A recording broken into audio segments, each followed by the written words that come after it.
আসসালামু আলাইকুম। সকলকে শুভেচ্ছা। রাজশাহী ডিভিশনাল অনলাইন স্কুল থেকে আমি সকলকে শুভেচ্ছা জানাচ্ছি। আমি মোহাম্মদ আব্দুল মান্নান ভূঁইয়া, সহকারী শিক্ষক সমাজবিজ্ঞান, ইমাম Ghazali girls school and college, Pabna. প্রিয় শিক্ষার্থীবৃন্দ, আজকে আমি অষ্টম শ্রেণীর তথা জেএসসি পরীক্ষার্থীদের বাংলাদেশ ও বিশ্ব পরিচয় এই বইটির ত্রয়োদশতম অধ্যায় তথা 13তম অধ্যায়ে বাংলাদেশ এবং বিভিন্ন আঞ্চলিক ও আন্তর্জাতিক সহযোগী সংস্থা এই অধ্যায়ে নিয়ে আজকে আলোচনা করব। আশা করি পুরো সময় জেএসসি পরীক্ষার্থীরা আমার সঙ্গেই থাকবে এবং সম্ভব হলে নোট করবে। আজকে আমাদের আলোচনার বিষয় বাংলাদেশ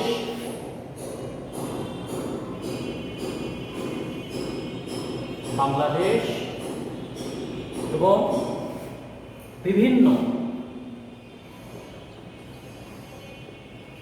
আঞ্চলিক ও আন্তর্জাতিক সহযোগী সংস্থা।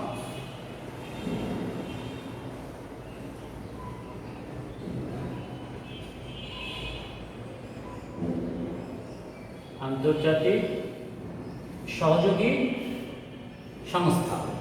এখন বাংলাদেশ বলতে শুধু আমরা যে 1,47,570 বা রুট লিমিটের যে এরিয়াতে বসবাস করছি এইটা, এবং বিভিন্ন আঞ্চলিক এবং আন্তর্জাতিক সহযোগী সংস্থা। আঞ্চলিক বলতে বোঝানো হচ্ছে অঞ্চল ভিত্তিক যে সহযোগী সংগঠনগুলো রয়েছে, বিশেষ করে দক্ষিণ এশিয়া রয়েছে সার্ক, পূর্ব এশিয়া রয়েছে আসিয়া, তারপরে রয়েছে তোমার অনেক সংগঠন রয়েছে যেগুলো মানব সেবায় কাজ করে চলেছে সারা বিশ্বে। এবং আন্তর্জাতিক যে সহযোগী সংগঠনগুলো রয়েছে, বিশেষ করে জাতিসংঘ এবং এর যে সহযোগী সংস্থাসমূহ, সেগুলো নিয়ে আজকে আমরা আলোচনা করব। তো চলো আজকে আমরা শুরু করি, আমাদের পাঠ শুরু করি। প্রিয় শিক্ষার্থীবৃন্দ, আমরা জানি পৃথিবী নামের এই গ্রহটিতে রয়েছে মোট 195টি দেশ। 195টি দেশ স্বাধীন রয়েছে যারা জাতিসংঘের সদস্য। এর বাইরেও কিছু দেশ রয়েছে যে দেশগুলো ক্ষুদ্র ক্ষুদ্র দেশ, অনেকেই জাতিসংঘের সদস্য রাষ্ট্র নয়। দেশগুলো বিশ্বের বিভিন্ন অঞ্চলে অবস্থিত। স্বাভাবিক নিয়মে আমরা যেহেতু পৃথিবীটাকে গোল হিসেবে জানি, এই গোলে যেমন আমাদের এই বাংলাদেশটি রয়েছে দক্ষিণ এশিয়ার দক্ষিণ প্রান্তে, ভারতটাও দক্ষিণ এশিয়ার দক্ষিণ প্রান্তে, এইরকম পূর্ব এশিয়ার দক্ষিণ প্রান্তে আছে, উত্তর প্রান্তে, এরকম করে করে সারা বিশ্বে এশিয়া, ইউরোপ, অন্য মহাদেশেও যে দেশগুলো ছড়িয়ে ছিটিয়ে আছে এইগুলো কথা বলা হয়েছে যে দেশগুলো বিশ্বের বিভিন্ন অঞ্চলে অবস্থিত। এগুলো রাষ্ট্রীয়ভাবে স্বাধীন এবং সার্বভৌম হলেও আজকের দুনিয়ায় কোনো দেশের পক্ষেই অন্যের সহযোগিতা ছাড়া একা চলা সম্ভব নয়। বলছে যে আজকের দিনে আমরা বেশিরভাগ রাষ্ট্রই স্বাধীন এবং সার্বভৌম, যেমন আমার বাংলাদেশ 1971 সালে স্বাধীন এবং সার্বভৌমত্ব লাভ করে, কিন্তু আমার দেশ কিন্তু একা একা চলা সম্ভব নয়। আমার দেশের সঙ্গে অন্য দেশের বাণিজ্য সম্পর্ক রয়েছে, অন্য দেশের সঙ্গে আমাদের বাণিজ্য সম্পর্ক রয়েছে। এই জন্য বলছে কোনো দেশে একা পক্ষে চলা সম্ভব নয়। তোমরা যারা গ্রামে বাস করো বা শহরতলিতে বসবাস করো জানো যে ঠিক পাশের বাড়ির সহযোগিতা ছাড়া কোনো মতোই একা এক পরিবার চলা সম্ভব নয়। ঠিক প্রতিটি দেশের ক্ষেত্রেও তাই। যেমন তোমার পাশের বাড়ি, তোমার হঠাৎ করে আজকে লবণ ফুরায় গেছে, অথবা পাশের বাড়ির পেঁয়াজ ফুরায় গেছে, অথবা তার পাশের বাড়ি কারো মরিচ ফুরায় গেছে, তো পাশের বাড়ি থেকে কিন্তু ধার নিতে হয় অনেক। আবার এলাকায় আরেকটা বাড়িতে আগুন ধরছে, সবাই মিলে গিয়ে সেখানে গিয়ে আমরা আগুন নেভানোর চেষ্টা করি। ঠিক এই রকম প্রতিটি দেশ, একটি দেশ কিন্তু আরেকটি দেশের উপর কম বেশি নির্ভরশীল। যেমন আমরা চিকিৎসার জন্য এখন বর্তমানে অনেকেই ভারতের উপরে অনেকটাই নির্ভরশীল হয়ে গেছি। গত 19-20-এ প্রচুর লোক, এই করোনা না হলে অনেক লোক আমি দেখেছি, প্রচুর লোক এই ইন্ডিয়াতে চিকিৎসার জন্য যাচ্ছে। ভালো চিকিৎসা বাংলাদেশেও হয়, কিন্তু ওখানে কেন যাচ্ছে? হয়তো কম খরচে অথবা ভালো চিকিৎসা, এই সকল কারণে যাচ্ছে। এছাড়া আমাদের বাণিজ্যিক যে সম্পর্কগুলো রয়েছে এইগুলো কিন্তু, যেমন আমাদের দেশে গাড়ি উৎপন্ন খুব কম হয়। আমাদের দেশে যদিও গাড়ি এখন উৎপন্ন হচ্ছে, মোটরসাইকেল উৎপন্ন হচ্ছে, বড় বড় গাড়ি উৎপন্ন হচ্ছে, কিন্তু গত 50-60 বছর ধরে কিন্তু আমরা গাড়ির ব্যাপারটা জাপান, চীন এবং ইন্ডিয়ার উপর নির্ভরশীল। আমাদের যদি গাড়ি দরকার ছিল থাকবেই স্বাভাবিক, আমরা কিন্তু আমাদের নিজস্ব প্রোডাকশনের গাড়ি কিন্তু ব্যবহার করতে পারিনি। আমরা কিন্তু এই ক্ষেত্রে অন্য দেশের উপর নির্ভরশীল, এবং প্রতিটি ক্ষেত্রে এক দেশ অন্য দেশের উপর নির্ভরশীল। এই জন্য এরকম অনেক সহযোগী সংস্থা গড়ে উঠেছে আমাদের আজকের পড়া মূলত সেইগুলোই। অর্থনৈতিক, সামাজিক, সাংস্কৃতিক, এমনকি রাজনৈতিক দিক দিয়েও দেশগুলো একে অপরের উপর কম বেশি নির্ভরশীল। শুধুমাত্র এই ব্যবসায়িক দিক থেকেই নয়, অর্থনৈতিক, সামাজিক, সাংস্কৃতিক, এমনকি রাজনৈতিক দিক থেকেও এক দেশ আর এক দেশের উপর অনেকাংশেই নির্ভরশীল। কারণ এক দেশ যে দেশগুলো চিন্তা করে যে পাশের রাষ্ট্র যদি আমার সাথে ভালো সম্পর্ক থাকে, তাহলে কিন্তু আর যে দূরের পাশের রাষ্ট্রটি তার সঙ্গে কিন্তু টক্কর দিয়ে চলার সুযোগ, এবং অন্যান্য ক্ষেত্রেও, ব্যবসায়িক ক্ষেত্রে বলি, অন্যান্য ক্ষেত্রে বলি, এই সুযোগটা থাকার কারণে কিন্তু ঠিক পাশের রাষ্ট্রে কে প্রধানমন্ত্রী হবে, কে রাষ্ট্রপতি হবে, কোন রাজনৈতিক দল ক্ষমতায় থাকবে, এটা কিন্তু ঠিক তার পাশের রাষ্ট্রে কিন্তু অনেকটাই নির্ভর করে। তার পাশের রাষ্ট্রের সাপোর্ট নিয়ে থাকা সহজ হয়ে যায়। যেমন একটি উন্নয়নশীল দেশ হিসেবে বাংলাদেশের খাদ্য, স্বাস্থ্য, শিক্ষা সহ বিভিন্ন সমস্যা রয়েছে। আমরা জানি মুক্তিযুদ্ধের অনেক আগে পাকিস্তানি আমলে সমস্যা ছিল, ব্রিটিশ আমলে তো আরও বেশি ছিল। আমরা যখন দেশটা স্বাধীন হই, আমাদের কিন্তু এই সমস্যাগুলো প্রকট ছিল। বাংলাদেশ সরকারের একার পক্ষে এগুলোর সমাধান করা সম্ভব নয়। সরকারের তো আসলে একার পক্ষে সকল সমস্যার সমাধান করা সম্ভব নয়। এজন্য অন্য দেশের সংস্থার সহযোগিতার প্রয়োজন হয়। আমরা জানি ৭১ সালের মুক্তিযুদ্ধের পর বঙ্গবন্ধু এই যুদ্ধবিধ্বস্ত দেশটাকে পুনর্গঠন করবার জন্য যথেষ্ট চেষ্টা করেছেন, কিন্তু তার রাষ্ট্রের যে সকল নাগরিক সহযোগিতা যদি না করে সম্ভব হয়নি। তো শুধু রাষ্ট্রের নাগরিকের সহযোগিতা দিয়ে হবে না, তো আমার ইকুইপমেন্ট দরকার, অন্য জিনিসপত্র দরকার, যেগুলো আমাকে বিদেশি সহযোগী সংস্থাগুলো সহযোগিতা করেছে। একইভাবে বিশ্বের অন্যান্য দেশেরও রয়েছে অনেক সমস্যা। শুধু কি আমাদের দেশের সমস্যা না, বিশ্বের প্রতিটি দেশে কম বেশি সমস্যা রয়েছে। যেমন ইউরোপ মহাদেশগুলোতে শার্ট প্যান্ট তৈরি অত সুন্দর করে করতে পারে না, যেটা আমাদের দেশ থেকে তারা নিয়ে যায়। এরকম প্রতিটি দেশ, কোনো না কোনো দেশ, প্রত্যেকটি দেশ কিন্তু স্বয়ংসম্পূর্ণ নয়। কোনো না কোনো দেশ অন্য একটি দেশের উপরে নির্ভরশীল, প্রতিটি দেশ। সকলের সহযোগিতার মাধ্যমে এসব সমস্যার সমাধান ও একটি শান্তিময় বিশ্ব গড়ে তোলার লক্ষ্যে পৃথিবীতে গড়ে উঠেছে বিভিন্ন আঞ্চলিক এবং আন্তর্জাতিক সংস্থা। এই আঞ্চলিক এবং আন্তর্জাতিক সংস্থাগুলো গড়ে উঠবার কারণ হচ্ছে সকলে মিলে একটি শান্তিপূর্ণ পৃথিবীতে বসবাস করা। এটি হচ্ছে এই সংস্থাগুলো গড়ে উঠবার অন্যতম কারণ। এর মধ্যে কতগুলো গড়ে উঠেছে নির্দিষ্ট অঞ্চলকে ঘিরে, অর্থাৎ ওই অঞ্চলের দেশগুলোকে নিয়ে। যেমন সার্ক হচ্ছে south Asian association for regional cooperation, মানে দক্ষিণ এশিয়া আঞ্চলিক যে সহযোগিতা, এই সংস্থা, এর নাম হচ্ছে সার্ক। মানে এশিয়ার দক্ষিণ দিকে যে দেশগুলো, বিশেষ করে বাংলাদেশ, ভারত, পাকিস্তান, নেপাল, এই দেশগুলো। এরপর রয়েছে আসিয়ান, ইউরোপীয় ইউনিয়ন, আফ্রিকান ইউনিয়ন প্রভৃতি। আবার কতগুলো বিস্তৃতি ঘটেছে সারা বিশ্ব জুড়ে, যেমন জাতিসংঘ, ছোট নিরপেক্ষ আন্দোলন, ওআইসি, ইউনেস্কো, ইউনিসেফ, ফাও, ইউএনএফপিএ, ন্যাটো, ইউএনডিপি, হু প্রভৃতি। এই যে জাতিসংঘের অনেক অঙ্গ প্রতিষ্ঠান রয়েছে, তার অনেক প্রতিষ্ঠানগুলোর মধ্যে চলে এসছে। আমরা ষষ্ঠ এবং সপ্তম শ্রেণীতে অনেকগুলো সম্পর্কে জেনেছি। আজকে আমরা মাত্র ইউনিসেফ, ইউএনডিপি, ফাও এবং হু, ইউএনএফপিএ, এই কয়েকটা সম্পর্কে বিস্তারিত জানব। এই সংস্থাগুলো আসলে আমাদের দেশে কী উপকার করে, বা এই সংস্থাগুলোর কার্যক্রম কী, কোথায় এদের সদর দপ্তর, এগুলো আমরা জানব। প্রথমত ইউনিসেফ। যখনই তোমরা দেখবে ইউনিসেফ, ইউনি দিয়ে আছে,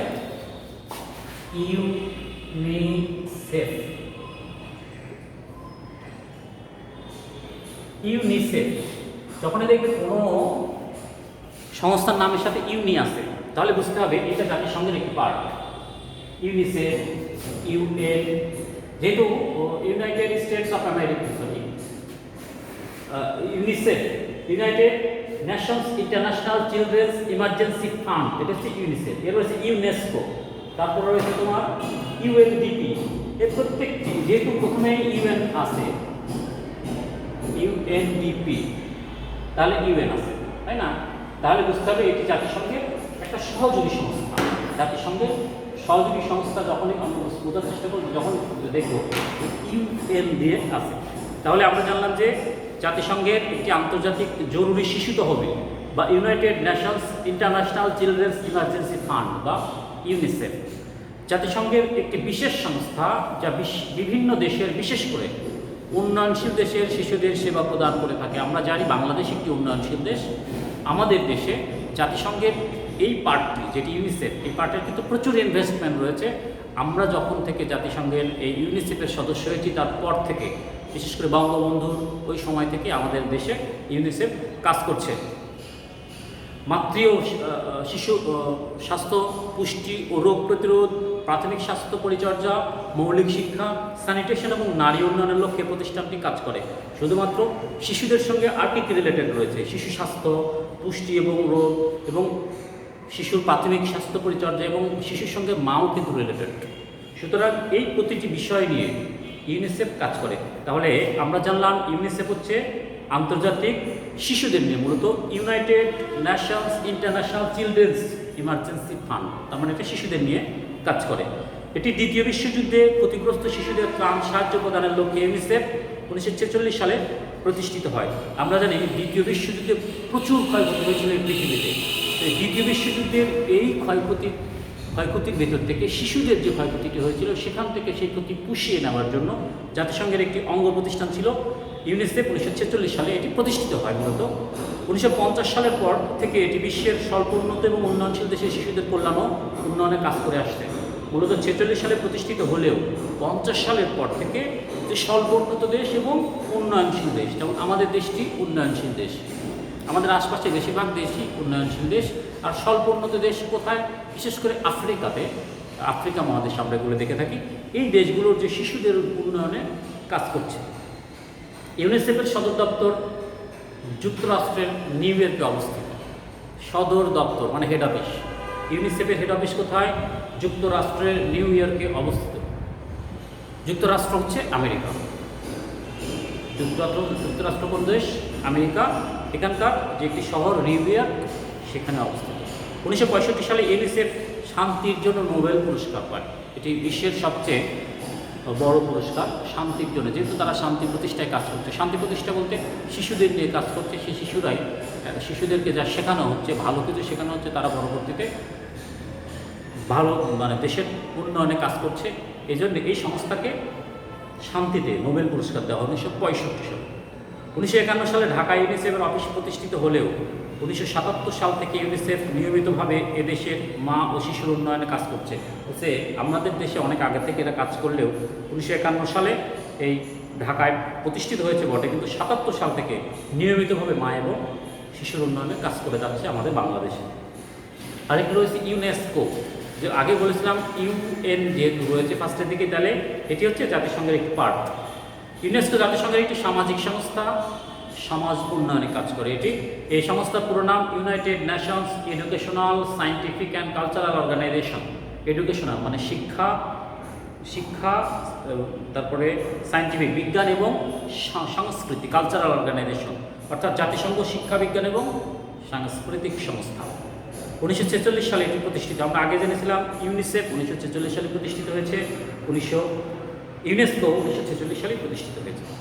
ফ্রান্সের রাজধানী প্যারিসে এর সদর দপ্তর অবস্থিত। আমরা জেনেছিলাম ইউনিসেফ হচ্ছে আমেরিকার নিউ ইয়র্কে, আর ইউনেস্কোর হেড অফিস কোথায়?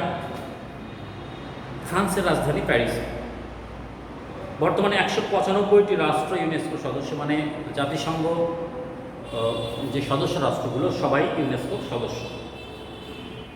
ইউনেস্কোর প্রধান লক্ষ্য হলো শিক্ষা, বিজ্ঞান, সংস্কৃতি ও যোগাযোগের ক্ষেত্রে বিভিন্ন জাতির মধ্যে সহযোগিতা সৃষ্টির মাধ্যমে বিশ্বে শান্তি ও নিরাপত্তা নিশ্চিত করা। শিক্ষাকে এগিয়ে নিয়ে যাওয়া, বিজ্ঞানকে এগিয়ে নিয়ে যাওয়া এবং সংস্কৃতিকে এগিয়ে নিয়ে যাওয়া। তোমরা দেখবে আমাদের বাংলাদেশে যে পুরাতন যে স্থাপনাগুলো রয়েছে, বিশেষ করে ঈসা খাঁর যে সম্পত্তিগুলো রয়েছে বা তার যে পুরাতন যে বাড়ির প্রত্নতত্ত্ব যে জিনিসগুলো রয়েছে, আমাদের নওগাঁ পাহাড়পুরে যে প্রত্নতত্ত্বগুলো রয়েছে প্রত্যেকগুলো কিন্তু, এবং আমাদের সোনারগাঁও, পানামনগর, এই সকল প্রত্নতত্ত্বর জিনিসগুলো সংরক্ষণের দায়িত্ব রয়েছে কে? ইউনেস্কো দায়িত্ব নিয়ে এই বস্তুগুলো সংরক্ষণ করছে। পৃথিবীর সব মানুষের মধ্যে ন্যায় বিচার, আইনের শাসন ও মানবাধিকারের প্রতি শ্রদ্ধাবোধ জাগ্রত করার লক্ষ্যে ইউনেস্কো কাজ করে যাচ্ছে। ইউনেস্কোর মূল কাজের ক্ষেত্র 4টি: শিক্ষা, বিজ্ঞান, সংস্কৃতি এবং যোগাযোগ। ইউনেস্কোর কাজের ক্ষেত্র কয়টি? 4টি: শিক্ষা, বিজ্ঞান, সংস্কৃতি এবং যোগাযোগ। মাথায় রাখবে এগুলো। বাংলাদেশ 1972 সালের 27 অক্টোবর ইউনেস্কোতে যোগ দেয়। বঙ্গবন্ধু যখন আমাদের দেশের কর্ণধর, ঠিক ওই সময় আমরা ইউনেস্কোতে যোগ দিই। 1973 সালে সরকার বাংলাদেশ ইউনেস্কো কমিশন গঠন করে, মানে এই যে সংস্থার মাধ্যমে বাংলাদেশ কাজ করতে আগ্রহী। এই কমিশন বাংলাদেশে ইউনেস্কোর কর্মসূচি বাস্তবায়নে সহায়তা করে। কাজ তারাই করবে, টাকা পয়সা তারাই দেবে, তারাও লোকবল খুব কিছু দেবে, বাদ বাকি আমাদের দেশে লোকবল দিয়ে তাদের কার্যক্রমগুলো বাস্তবায়ন করাটা হচ্ছে আমাদের এই ইউনেস্কো কমিশনের কাজ ছিল। ইউনেস্কো বাংলাদেশ থেকে নিরক্ষরতা দূরীকরণ মানে আমরা যারা লেখাপড়া জানি না, নিরক্ষর, তাদের এই শিক্ষিত করা, যেমন বয়স্ক শিক্ষা, শিশু শিক্ষা, অনেক নাইট শিক্ষা, মানে রাত্রেবেলায় অনেকে শিক্ষা দেওয়া হতো, এগুলো বাংলাদেশ থেকে নিরক্ষরতা দূরীকরণ, বিশেষ করে বয়স্কদের শিক্ষা, বিজ্ঞান শিক্ষার উন্নয়ন, যোগাযোগ ব্যবস্থার উন্নতি এবং সাংস্কৃতিক ঐতিহ্য সংরক্ষণে গুরুত্বপূর্ণ ভূমিকা পালন করছে। আমি আগে বলেছিলাম সাংস্কৃতিক যে ঐতিহ্যগুলো আমাদের দেশে রয়েছে, যেমন বাহাদুর, সোমপুর বৌদ্ধবিহার, সোনারগাঁও, বারো ভূঁইয়াদের যে স্থাপনাগুলো, এগুলো সংরক্ষণে কাজ করছে। এবং আমাদের যে সংস্কৃতির পার্ট তো শুধু এগুলোই নয়, অনেক সংস্কৃতির অনেক পার্ট রয়েছে, সেগুলো সংরক্ষণের দায়িত্ব ইউনেস্কো। ইউনেস্কোর উদ্যোগেই আমাদের ভাষা শহীদ দিবস 21শে ফেব্রুয়ারি আন্তর্জাতিক মাতৃভাষা দিবস হিসেবে সারা পৃথিবীতে স্বীকৃতি লাভ করেছে। হ্যাঁ, তোমরা এটা জেনে খুশি হবে যে আমাদের যে 21শে ফেব্রুয়ারি, এটি শুধুমাত্র আমাদের জাতীয় মাতৃভাষা দিবস ছিল। এটাকে আন্তর্জাতিক মাতৃভাষা দিবস করবার পেছনে যে সংস্থাটি পেছনে থেকে কলকাঠি নেড়েছে, সেটি হচ্ছে ইউনেস্কো। তাহলে আমরা জানতে পারলাম যে 21শে ফেব্রুয়ারি যে আন্তর্জাতিক মাতৃভাষা দিবস হয়েছে, সারা বিশ্বে স্বীকৃতি লাভ করেছে, এটি ইউনেস্কোর অবদানে। যেমন আমাদের আরও বাগেরহাটের সার্বভৌম মসজিদ রয়েছে, নওগাঁর পাহাড়পুর সম্পূর্ণ উদ্যোগের, এটা বলেছি, এই সংরক্ষণে ইউনেস্কো আমাদেরকে সহযোগিতা করেছে। তো এই ধরনের স্থাপনাগুলো তো পৃথিবীর সকল দেশে তুমি পাবে না, বিশেষ করে আমাদের এই ভারত উপমহাদেশে যে স্থাপনাগুলো রয়েছে, এই ধরনের স্থাপনা ইউরোপের কয়েকটি দেশ ছাড়া আমরা কোথাও দেখতে পাই না। এরপর রয়েছে ইউএনডিপি। ইউএনডিপি 1965 সালে গঠিত হয়। এর পুরো নাম ইউনাইটেড নেশনস ডেভেলপমেন্ট প্রোগ্রাম বা ইউএনডিপি। এটি জাতিসংঘের বিশ্বব্যাপী উন্নয়ন কর্মকাণ্ড বাস্তবায়ন এবং তদারকি করে থাকে। নিউ ইয়র্কে এর সদর দপ্তর অবস্থিত। আমরা নিউ ইয়র্কে দুইটি অফিস গেলাম, একটা হচ্ছে ইউএনডিপি আর একটা হচ্ছে ইউনিসেফ। যুক্তরাষ্ট্রের নিউ ইয়র্কে আমরা দুইটি হেড অফিস পেয়েছি এই জাতিসংঘের পার্টের, একটা পার্টের নাম ইউএনডিপি আর একটা পার্ট ইউনিসেফ, মাথায় রাখবে। এখন ইউএনডিপির কাজ হচ্ছে কি, বলছে উন্নয়ন, সারা বিশ্বকে উন্নয়ন, যেমন তোমার অবকাঠামোগত উন্নয়ন, রাস্তাঘাটের উন্নয়ন, ব্রিজ কালভার্টের উন্নয়ন, এইগুলো উন্নয়নের জন্য ইউএনডিপি কাজ করছে। বিশ্ব থেকে দারিদ্র্য দূরীকরণ, উন্নয়নশীল দেশগুলোর উন্নয়ন সহায়তা করা ইউএনডিপির প্রধান কাজ। এই প্রতিষ্ঠানটি প্রধানত 6টি ক্ষেত্রে নিয়ে কাজ করে। একটি গণতান্ত্রিক শাসন প্রতিষ্ঠা, দারিদ্র্য দূরীকরণ, সংকট মোকাবেলা, পরিবেশ ও এনার্জি সংরক্ষণ, তথ্য যোগাযোগ প্রযুক্তি এবং এইচআইভি এবং এইডস। দুঃখিত, আমি প্রথমে যেটি বলেছিলাম যেটি হচ্ছে তোমার ব্রিজ কালভার্ট সংরক্ষণ, এই সংস্থা এটি নয়। এটির কাজ হচ্ছে গণতান্ত্রিক শাসন প্রতিষ্ঠা, যেমন আমাদের দেশটি। এখানে এই ইউএনডিপি কিন্তু 6টি ক্ষেত্রে কাজ করছে। তার প্রথমত হচ্ছে গণতান্ত্রিক শাসন প্রতিষ্ঠায় কাজ করছে, দারিদ্র্য দূরীকরণে কাজ করছে, সংকট মোকাবেলা, পরিবেশ ও এনার্জি সংরক্ষণ, তথ্য এবং যোগাযোগ প্রযুক্তি এবং এইচআইভি এবং এইডস, এই কয়েকটি সেক্টরে কাজ করছে ইউএনডিপি। এইগুলো যদি হ্যাং হয়ে থাকে তাহলে কোনো দেশ কিন্তু ডেভেলপমেন্ট করতে পারবে না। যেহেতু আমরা জানি ইউএনডিপির কাজই হচ্ছে সেই দেশকে, প্রতিটি দেশটাকে ডেভেলপমেন্টের দিকে নিয়ে যাওয়া। তো ডেভেলপমেন্টে বাধা হিসেবে কাজ করছে গণতান্ত্রিক, যদি অগণতান্ত্রিক কোনো দেশের শাসন থাকে, যদি দারিদ্র্য থাকে, যদি কোথাও কোনো সংকট থাকে, পরিবেশ এবং এনার্জি সংরক্ষণ যদি না থাকে, তথ্য যোগাযোগ প্রযুক্তির প্রসার না থাকে, এইচআইভি থাকে, তাহলে কিন্তু সম্ভব নয় কোনো দেশকে এগিয়ে নিয়ে যাওয়া। সুতরাং এগিয়ে নিয়ে যাওয়ার জন্য আমাদের এই 6টি ক্ষেত্রকে ডেভেলপমেন্ট করতে হবে, তবেই একটি দেশ ডেভেলপমেন্টের দিকে যাবে। 1972 সাল থেকে বাংলাদেশের উন্নয়নে ইউএনডিপি সহায়তা করে আসছে। ইউএনডিপি বাংলাদেশ থেকে দারিদ্র্য দূরীকরণ, গ্রামাঞ্চলে আর্থসামাজিক উন্নয়ন, নারী উন্নয়ন, সুশাসন এবং গণতন্ত্র প্রতিষ্ঠা, বাংলাদেশের উন্নয়ন ইত্যাদি বিভিন্ন ক্ষেত্রে সাহায্য সহযোগিতা করছে। তোমরা জানবে নারী উন্নয়ন, এই নারীদের কিন্তু ঠিক আজ থেকে 25-30 বছর আগে নারীরা কিন্তু এরকম ইচ্ছে মতো রাস্তাঘাটে, স্কুল কলেজে যেতে পারতো না, বা এই নির্বাচনে অংশগ্রহণ করতে পারতো না, নির্বাচনে ভোট প্রদান করার এত সহজ ছিল না। এই সংস্থাগুলোর সহযোগিতার কারণে আমাদের দেশে নারীদের এইভাবে অবাধ স্কুলে যাওয়া, কলেজে যাওয়া, বাইরে বের হওয়ার সুযোগ তৈরি হয়েছে। তবেই না একটা দেশ শুধু মেয়েদেরকে বাইরে রেখে কখনো কোনো দেশ উন্নয়নের দিকে যেতে পারে না। সুতরাং ইউএনডিপি আমাদেরকে এই ক্ষেত্রে যথেষ্ট সহযোগিতা করেছে। বিশ্ব খাদ্য সংস্থা ফাও, জাতিসংঘের আরেকটি সহযোগী সংস্থা রয়েছে ফাও, এর পুরো নাম হচ্ছে ফুড অ্যান্ড এগ্রিকালচার অর্গানাইজেশন। মাথায় রাখবে, ফাও, ফুড অ্যান্ড এগ্রিকালচার অর্গানাইজেশন। এটি হচ্ছে 1945 সালে প্রতিষ্ঠিত হয়েছে। 194টি দেশ এর সদস্য রাষ্ট্র। এর সদর দপ্তর ইতালির রাজধানী রোমে।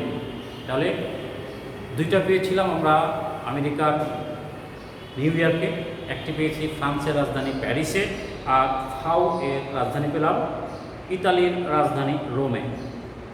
সংস্থাটি সারা বিশ্বে ক্ষুধার বিরুদ্ধে কাজ করছে। ক্ষুধা ও অপুষ্টি দূরীকরণের মাধ্যমে বিশ্বে খাদ্য নিরাপত্তা ব্যবস্থা গড়ে তোলা, কৃষি উৎপাদন বৃদ্ধি এবং জনগণের জীবন মান উন্নয়নে হচ্ছে ফাওয়ের প্রধান লক্ষ্য এই সকল কাজ করে। এখন তোমরা দেখে থাকবে অনেক স্কুলে এখন স্কুল ফিডিং, দুপুরবেলা খাবার দেওয়া হয় বা বিস্কিট দেওয়া হয়, অনেক কিছু অনেক সময় দেওয়া হয়। এটা কিন্তু এই ফাওয়েরই কাজ। আমাদের দেশে অনেক বাচ্চাকে স্কুলে নিয়ে আসার পেছনে ফাও কাজ করছে, কারণ বাচ্চাদেরকে, ছোটো ছোটো বাচ্চাদেরকে যদি বিস্কুটের জন্য বলা হয় তোমাদের দুপুরে 1 প্যাকেট করে বিস্কুট দেওয়া হবে, অনেক বাচ্চা কিন্তু স্কুলের দিকে আসবে। এরকম অনেক দেশে, শুধু বাংলাদেশ নয়, যেহেতু সারা বিশ্বে কাজ করছে ফাও। সুতরাং কীভাবে শুধুমাত্র বাচ্চাদেরই নয়, সারা বিশ্বে কীভাবে এই খাদ্য এবং কৃষিকে ডেভেলপমেন্ট করা যায় সেটি নিয়ে কাজ করছে এই বিশ্ব খাদ্য সংস্থা, বিশ্ব খাদ্য এবং কৃষি সংস্থা। বাংলাদেশ ফাওয়ের একটি সদস্য রাষ্ট্র, ঢাকায় এর শাখা অফিস আছে। শাখা অফিস বলতে মূল নয়, কিন্তু আমরা বলেছি রোমে মূল অফিস, ইটালির রাজধানী রোমে হেড অফিস, কিন্তু বাংলাদেশে শাখা অফিস আছে, মানে যার মাধ্যম দিয়ে বাংলাদেশের ফুড, খাদ্য এবং কৃষির উন্নয়ন করে ফাও। বাংলাদেশ খাদ্যের পুরোপুরি স্বয়ংসম্পূর্ণ নয়। আমরা জানি আমরা স্বয়ংসম্পূর্ণ বলতে কি, আমি একাই সব, আমার কিছু লাগে না, কিন্তু আমরা কিন্তু খাদ্যে স্বয়ংসম্পূর্ণ নয়। এখন আমাদের অনেক খাদ্যপণ্য বিদেশ থেকে আমদানি করতে হয়, সুতরাং আমরা কিন্তু স্বয়ংসম্পূর্ণ নয়। উপরন্তু প্রাকৃতিক দুর্যোগের কারণে প্রায় আমাদের দেশে খাদ্য সংকট দেখা দেয়। প্রাকৃতিক দুর্যোগ যেমন বন্যা, খরা, জলোচ্ছ্বাস, এই কারণে কিন্তু আমাদের দেশে প্রচুর খাদ্য সংকট দেখা দেয়। যেমন মনে করো যে তোমার 10 বিঘা জমি আছে, তুমি ধান লাগিয়েছো, হঠাৎ করে বন্যা এসে সকল ধান ডুবে গেল, তাহলে কি হলো? তোমার এই 10 বিঘা জমির ধান, মনে করো যে 200 মন ধান একেবারে ধ্বংস হয়ে গেল, তাহলে কি? এই ক্ষতিটা পুষিয়ে নেওয়ার জন্য ফাও কাজ করছে, এবং অন্য দেশ থেকে যেখানে অ্যাভেলেবল প্রোডাকশন আছে সেখান থেকে আমাদের দেশে আমদানি করার ব্যবস্থাও কিন্তু আছে। এই সমস্যার মোকাবেলায় একটি খাদ্য নিরাপত্তা ব্যবস্থা গড়ে তুলতে ফাও সরকারকে প্রয়োজনীয় পরামর্শ এবং সাহায্য দেয়। এই যে সমস্যা হতেই পারে, নাও হতে পারে, সমস্যা না হলেও কীভাবে একটি দেশ চলতে পারে, একটি দেশের পুরো খাদ্য কীভাবে রিজার্ভ রাখা যায়, মজুদ রাখা যায়, সেই পরামর্শগুলো কিন্তু ফাও দেয়। কারণ এটা তো একটি আন্তর্জাতিক সংস্থা, তারা কিন্তু বুঝতে পারে এবছর ঝড়, বৃষ্টি, বন্যা, জলোচ্ছ্বাস, অগ্রিম কিন্তু অনেক রিসার্চার এগুলো বুঝতে পারে। তখন সেই দেশগুলোকে বলে যে তোমরা কিন্তু খাদ্যে স্বয়ংসম্পূর্ণ হও, অথবা তোমরা খাদ্য রিজার্ভ করো। এই কাজগুলো কিন্তু আমাদের সহযোগিতা করে কে? ফাও। এছাড়া ফাও খাদ্যদ্রব্য সরবরাহে সহযোগিতা, কৃষির উন্নয়নে পরামর্শ দিয়ে থাকে, জরুরি পরিস্থিতি মোকাবেলায় সহায়তা করে। জরুরি পরিস্থিতি বলতে কি, এই যে মনে করো আমাদের দেশে আইলা হয়েছিল কিছুদিন আগে, আইলা, সিডর, সর্বশেষ যেটি হলো তোমার আমপান, এইটা যদি আরও বেশি সমস্যা হতো, এই জন্য কিন্তু আমাদের ফাও থেকে সহযোগিতার সুযোগ ছিল। ঝড় অন্যান্য প্রাকৃতিক দুর্যোগে ক্ষতিগ্রস্ত ক্ষুদে ও প্রান্তিক চাষিদের প্রযুক্তিগত সহায়তাও দেয় সংস্থাটি। ক্ষুদে এবং প্রান্তিক চাষি, যার মনে করো গ্রামে 1 বিঘা 2 বিঘা জমি আছে, অথবা জমি নাই কিন্তু সে কৃষক, চাষ করে খায়, অন্যের জমিতে চাষ করে খায়, তাদেরকে সহযোগিতা। এবং প্রান্তিক চাষি মানে এখন তাদেরকে বোঝানো হয়েছে, একদম গ্রামের যে মানুষগুলো, তাদেরকে প্রযুক্তিগত সহযোগিতা। প্রযুক্তিগত সহযোগিতার মধ্যে তুমি সার ধরতে পারো, এই ডিপ টিউবওয়েল ধরতে পারো, তারপরে তোমার শ্যালোমে কী বলে লাঙল, যে লাঙলগুলো হচ্ছে ইলেকট্রিক লাঙল, মেশিনে চলে আর কি, সেগুলো প্রযুক্তিগত সহায়তা দেয় কে? এই ফাও, ফুড অ্যান্ড এগ্রিকালচার অর্গানাইজেশন। আরেকটি রয়েছে বিশ্ব স্বাস্থ্য সংস্থা, যেটা কি বলছে আমরা হু। এই মুহূর্তে পৃথিবীতে যেহেতু করোনা মহামারী চলছে, এই হু এর কিন্তু খুবই গুরুত্ব চলছে সারা বিশ্বে। বিশ্ব স্বাস্থ্য সংস্থা হু এর পুরো নাম World Health Organization, World Health Organization, যার সংক্ষিপ্ত হচ্ছে হু।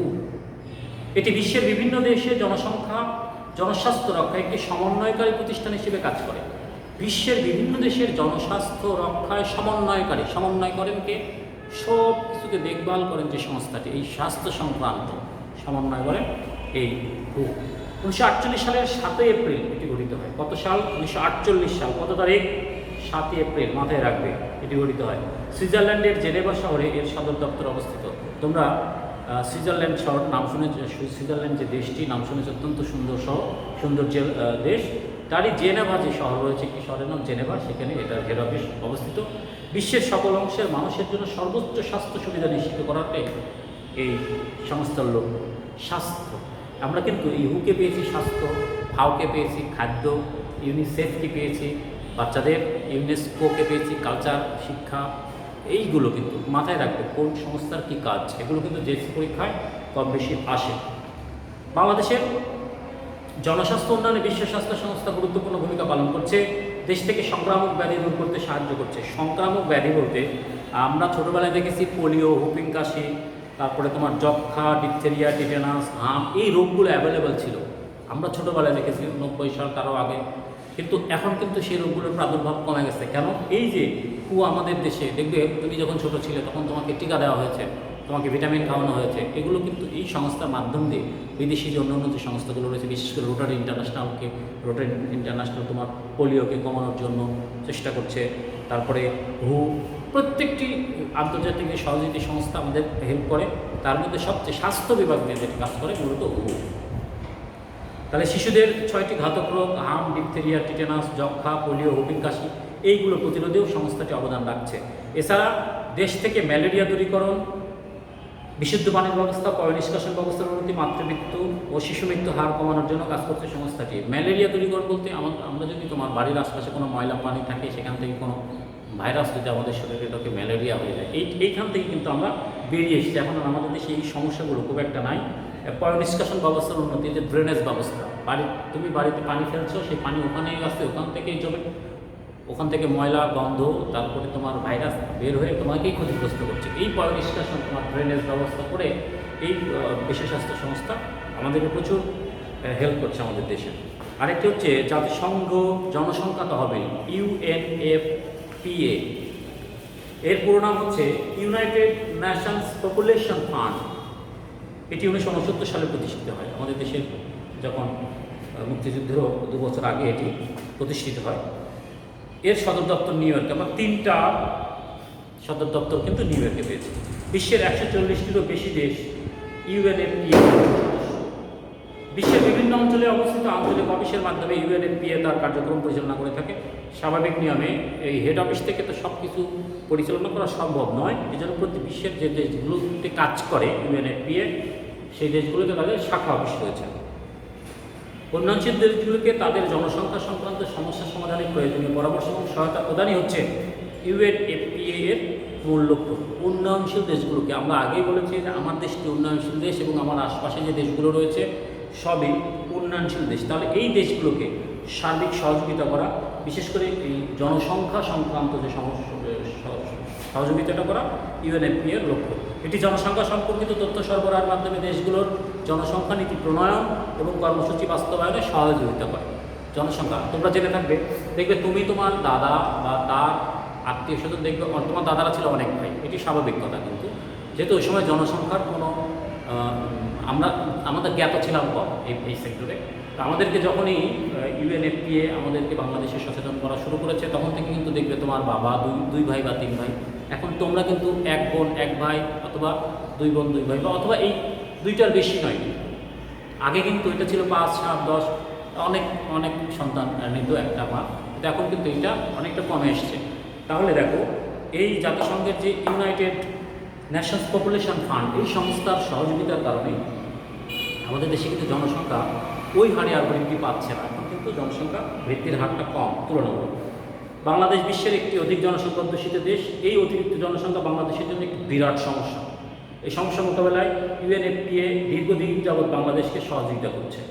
পরিবার পরিকল্পনা কর্মসূচিকে এগিয়ে নেওয়া, নারীর ক্ষমতায়ন প্রভৃতি বিষয়ে UNFPA বাংলাদেশ সরকারকে পরামর্শ এবং সহযোগিতা দিচ্ছে। নারীর ক্ষমতায়ন, তোমরা জেনে থাকবে 1991 সালের আগে নারীরা কিন্তু কখনো প্রধানমন্ত্রীত্বের স্বাদ পায় নাই। 91 সালের পরেই কিন্তু প্রধানমন্ত্রীত্বের স্বাদ নারীরা পাওয়া শুরু করেছে। MP, মন্ত্রী, এগুলো কিন্তু 91 ঠিক পর থেকে পাওয়া শুরু করেছে। তার মানে কি, UNFPA এর কার্যক্রম আগেই ছিল, কিন্তু আমরা সে নারীর ক্ষমতায়নটা তার আগ পর্যন্ত ঠিক ওইভাবে দিতে পারিনি। যেহেতু গণতন্ত্র তার 90-এর পর থেকে প্রকাশ পাওয়া শুরু করেছে, তখন থেকেই নারীর ক্ষমতায়ন সহ নারীরা কিন্তু অনেক কাজে অগ্রসর হয়ে এসেছে।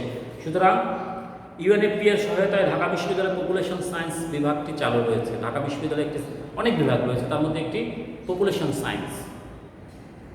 এই বিভাগটি রয়েছে ঢাকা বিশ্ববিদ্যালয়ে। এই বিভাগটি বাংলাদেশ ও বিশ্বের জনসংখ্যা সম্পর্কিত জ্ঞান দানের পাশাপাশি বিষয়ে গবেষণা কার্যক্রম পরিচালনা করছে। এই তোমার UNFPA এই সংস্থাটি শুধুমাত্র বাংলাদেশ নয়, পৃথিবীতে নারীদেরকে আগায় নিয়ে যাওয়া এবং জনসংখ্যাকে কীভাবে আরও কমানো যায়। কারণ বিশ্বে যদি জনসংখ্যা অনেক বেশি বেড়ে যায় তাহলে কী হবে, জনবিস্ফোরণ করবে। তাতে কিন্তু পৃথিবীর ক্ষতি হবে, অনেক ক্ষতি হবে, মোট কথা আমার দেশেরও ক্ষতি হবে। সুতরাং এই UNFPA যে কর্মকাণ্ডগুলো বা জাতিসংঘের অন্যান্য সহযোগী সংস্থা যেগুলো রয়েছে, এগুলো কর্মকাণ্ডগুলো আমাদের জন্য খুবই উপযোগী একটি কর্মকাণ্ড। তো আজকের মতো তোমাদের পাঠ এখানেই থাকলো। শিক্ষার্থী তোমাদের জন্য বাড়ির কাজ থাকলো হচ্ছে বিশ্বের আমরা যে সংস্থাগুলো দেখলাম, সহযোগী সংস্থা, জাতিসংঘের এই সংস্থাগুলোর শাখা অফিস, দুঃখিত হেড অফিস কোথায়, এইগুলো তোমরা একটু নোট করে সম্ভব হলে এই অনলাইন রাজশাহী ডিভিশনাল অনলাইন যে ক্লাসটি তোমরা দেখবে তার নিচে একটু টেক্সট করে দেবে। আর সুপ্রিয় শিক্ষার্থীবৃন্দ, শেষ কথা যেটি হচ্ছে, এখন নভেল করোনা COVID-19 মহামারী চলছে। এই মুহূর্তে তোমরা বাসায় বসে যতটুকু সম্ভব পড়াশোনা করবে, বাড়ির বাইরে একদম বের না হওয়ার চেষ্টা করবে। আর তুমি সচেতন থাকবে, তোমার বাবা মা, ভাই বোন যারা বাড়িতে রয়েছে তাদের সকলকে সচেতন করবে। বিশেষ করে তোমার বন্ধুবান্ধব যারা রয়েছে, আশপাশে যারা রয়েছে, সকলকে সচেতন করবে। আমরা মনে করি যে আমরা যদি সচেতন হই তাহলে আমরা হয়তো এই COVID-19কে মোকাবেলা করতে পারবো এবং একসময় আমরা এই COVID-19 সমস্যা থেকে হয়তো উত্তীর্ণ হতে পারবো, সমস্যা থেকে সমাধান করতে পারবো। এই জন্য তোমাদের কাছে অনুরোধ রইল, তোমরা বাড়ি থেকে খুব প্রয়োজন না হলে বের হবে না। আর তোমার বাবা মাকে সতর্ক করবে, তোমাদের বাড়ির অন্যান্য সদস্যদেরকে সতর্ক করবে। সকলের জন্য শুভকামনা। আসসালামু আলাইকুম।